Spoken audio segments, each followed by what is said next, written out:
श्री स्वामी समर्थ. मी महेश काळे. माझ्या यूट्यूब चॅनलमध्ये तुम्हा सगळ्यांचं पुन्हा एकदा सर्वांचं स्वागत करतो. तर आज आपण पाहणार आहोत, बघा, दररोज असे कोणते काम आहे की ते काम केल्यावर प्रगती झाल्याशिवाय राहणार नाही. सूर्यदेवाला जल अर्पण केल्याने काय होते यावर बघा, श्रीकृष्णाने म्हणजेच आपले बालाजीचे अवतार असलेले, रामाचे अवतार असलेले, बघा, सूर्यदेवाला जल अर्पण केल्याने काय होते, आयुष्यात काय बदल घडतात, यावर बघा श्रीकृष्णाने काय उत्तर दिले. एकदा नारद मुनीने भगवान श्रीकृष्णाकडे बघा आले. त्यांनी त्याला विचारले, बघा, हे परमेश्वरा, सूर्याला पाणी देण्याचे फायदे काय आहेत? सूर्याला पाणी देण्याची उत्तम पद्धत कोणती आहे? तेव्हा भगवान श्रीकृष्ण नारदजींना म्हणतात, हे देवर्षी, तुम्ही समस्त मानवजातीच्या कल्याणासाठी योग्य असा प्रश्न विचारला आहे. सूर्यदेवाची उपासना ही अत्यंत लाभदायी, फलदायी आहे. प्रत्येक व्यक्तीने बघा सूर्याला जल अर्पण केले पाहिजे, हे पवित्र कथा सांगते, ज्यामुळे तुमच्या सर्व प्रश्नांची उत्तरे देखील मिळतील. ही कथा जो कोणी ऐकेल त्याला 100 वर्षापर्यंत बघा चांगला पुण्य मिळेल. भगवान श्रीकृष्णाने सूर्याच्या महिमांचे वर्णन करण्यासाठी या कथेत सूर्याला जल अर्पण करण्याची योग्य पद्धत, अत्यंत शक्तिशाली सूर्यदेवांचा मंत्र सांगितला आहे. म्हणून तुम्ही सर्वांनी लक्ष देऊन ऐकावे.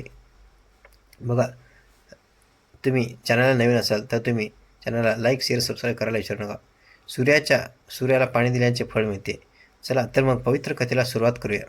भगवान श्रीकृष्ण म्हणतात, हे नारद मुनी, प्राचीन काळात मध्यभागी एक अतिशय सुंदर नगरी होते. त्या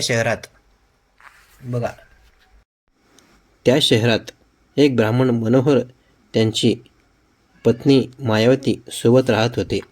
मनोहर शास्त्रज्ञानाने बघा त्यांनी कधीही आपल्या ज्ञानाचा सदुपयोग केला नाही. त्यांनी आपल्या ज्ञानाचा उपयोग केवळ पैसा कमवण्यासाठी केला. मनोहर यांनी आयुष्यात कधीही परोपकार केला नाही. सूर्यदेवाला कधीही जल अर्पण केले नाही. तो अत्यंत स्वार्थी आणि अहंकारी होता. मग एके दिवशी जंगलातून जात असताना विषारी साप चावल्याने मनोहर यांचा मृत्यू झाला. मृत्यूनंतर यमदूतांनी मनोहराला यमलोकात नेले. तेथे यमराजाने मनोहरांचे पापांचे आणि पुण्यांचे मूल्यमापन केले आणि मनोहराला नरकात टाकले. मनोहर अनेक वर्ष नरकात शिक्षा भोगू लागला आणि मग त्याचे प्रायश्चित म्हणून पुन्हा मनुष्य जन्म घेतला. त्याचा दुसरा जन्म एका गरीब शूद्रांच्या घरी झाला. त्याच्या दुसऱ्या जन्मात तो मोठा होताच त्याच्या वडिलांनी त्याचे लग्न एका चांगल्या मुलीबरोबर लावले आणि मग त्या मुलीसोबत जंगलातल्या झोपडीत राहू लागला. लग्नानंतर शूद्राला अनेक वर्षे झाली तरीही मूल नव्हते. त्यामुळे तो आणखीनच दुःखी झाला. पण बघा, त्याचा त्रास ते संपला नाही. काही वर्षांनी दैवी सहयोगाने त्याच्या शरीरात एक भयंकर रोग निर्माण झाला. त्याला गंभीर कुष्ठरोग झाला. त्याच्या शरीरात असंख्य जखमा झाल्या. तो यापुढे कोणतेही काम करू शकत नाही. त्याची पत्नी एक निष्ठावान स्त्री होती. ती पतीला देव मानून त्याची पूजा करायची. ती त्याच्यासाठी जेवणाची व्यवस्था करायची आणि त्याला आंघोळ पण घालायची. तो शूद्र अनेक वेळा आपल्या मनात विचार करत असे की आपल्या मागील जन्माच्या कोणत्या पापामुळे त्याला कुष्ठरोग झाला. बघा, हे विचार करून तो अत्यंत निराश आणि दुःखी झाला. मग एके दिवशी कुष्ठरोगी शूद्रांची पत्नी एका साधूला त्याच्या दारात भेटायला गेली. तिने त्या संताची खूप सेवा केली. ज्यावर प्रसन्न होऊन संताने कुष्ठरोगांच्या पत्नीला वर मागण्यास सांगितले. त्या कुष्ठरोग्यांच्या पत्नीने उत्तर दिले, हे महात्मा, माझा नवरा सर्वस्व आहे. तोच माझा गुरु आहे. म्हणून तुम्हाला विनंती करते की माझ्या पतीचा आजार बरा करावा. त्याला पूर्वीप्रमाणे बनवा. यावर ऋषी म्हणाले, हे देवी, तुमच्या पतीला हा रोग त्यांच्या मागील जन्माच्या कर्मामुळे झाला आहे. मी त्यात हस्तक्षेप करू शकत नाही. देव माणसाला त्याच्या पापांची शिक्षा नक्कीच देतो. ते कोणतेही चुकू शकत नाही.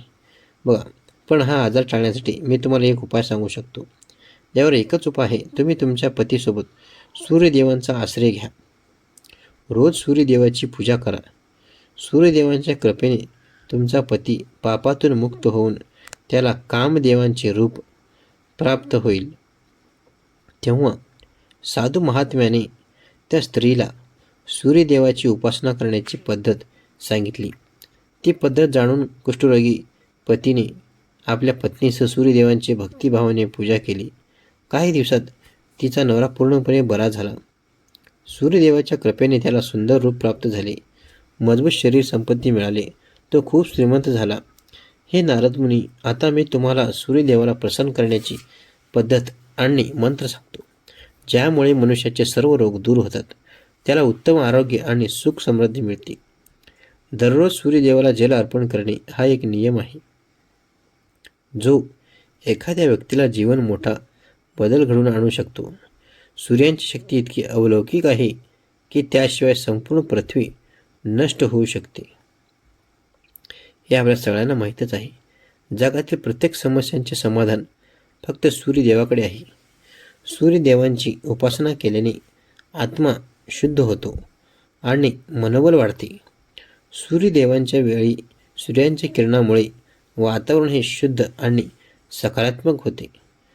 बघा, सकाळ सकाळी पण आपण शुद्ध हवा, वारा आणि ऊन घेतलं पाहिजे.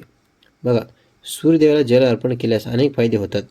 व्यक्तीला अन्यान्य साधारण पुण्याची प्राप्ती होते. त्या व्यक्तीच्या आयुष्यात हळूहळू बदल होऊ लागतात. दुःखांचे दिवस संपून सुखांची वारी येऊ लागते. कुंडलीतील सूर्य शुभ अवस्थेत असेल तर समाजात पूर्ण प्रतिष्ठा कीर्ती मिळते. कुंडलीचा शुभ सूर्य अशुभ असेल तर त्याचे विपरीत परिणाम देखील आपल्याला मिळतात. तर आपल्याला समाजात मान प्रतिष्ठा व कीर्ती मिळवण्यासाठी सूर्यांची पूजा करावी. जर तुम्हाला कुंडलीतील सूर्यांची स्थिती मजबूत करायची असेल तर ज्योतिषशास्त्रात अशा काही गोष्टी सांगितलेल्या आहेत. ते बघा, पाण्यात टाकून सूर्यदेवाला जल अर्पण केल्याने शुभ फळ मिळते. पण मित्रांनो, अनेक जण सूर्याला जल अर्पण करतात, परंतु सूर्याला जल अर्पण करताना चुकीच्या पद्धतीने जल अर्पण करून सूर्यदेवाला अपमान करू नये. अन्यथा माणसाला अनेक संकटांना देखील सामोरे जावे लागते. शास्त्रानुसार सूर्यदेव नाराज झाल्यास व्यक्तीची बुद्धी ही नष्ट होऊ लागते आणि त्याला सर्व बाजूने अपमान सहन करावा लागतो. अशा व्यक्तींची दृष्टी जाते आणि त्याला निकृष्ट अन्न मिळते.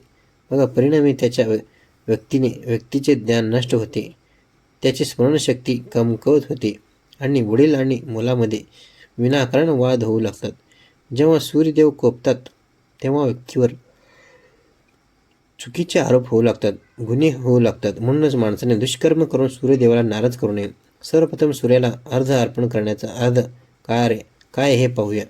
सूर्याला अर्घ अर्पण करणे म्हणजेच सर्वप्रथम सूर्यदेवाला भक्तिभावाने जल अर्पण करणे.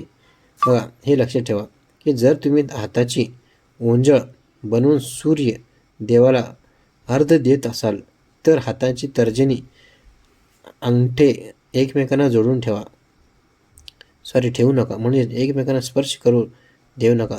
दोन्ही हाताचे अंगठे लांब ठेवा. तर्जन आणि अंगठा एकत्रित ठेवला तर ती राक्षसी मुद्रा बनते आणि ह्या आसनात सूर्याला अर्घ अर्पण करणे अशुभ मानले जाते. बघा, तांब्याच्या भांड्यात पाणी भरून सूर्यदेवाला अर्घ अर्पण करावे. जल अर्पण करताना सूर्यदेवांचा ओम सूर्याय नमः किंवा ओम भास्कराय नमः हा मंत्र उच्चारत सूर्याला अर्घ जल अर्पण करायचे आहेत.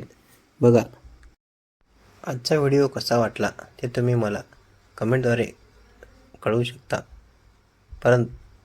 परत भेटूया अशाच माहितीपूर्ण व्हिडिओसहित. तोपर्यंत श्री स्वामी समर्थ.